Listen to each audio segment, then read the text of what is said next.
hujan deras yang terjadi di Aceh telah menyebabkan sejumlah daerah terendam banjir.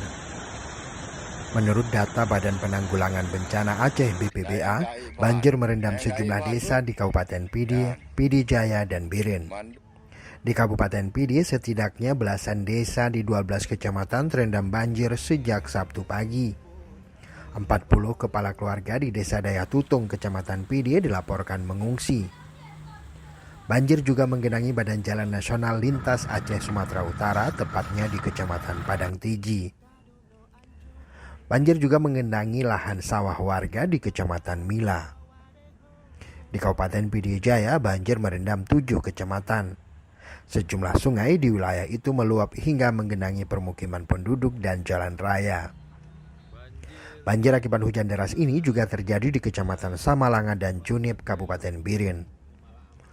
Puluhan desa di wilayah tersebut dan jalan raya Banda Aceh Medan ikut terendam.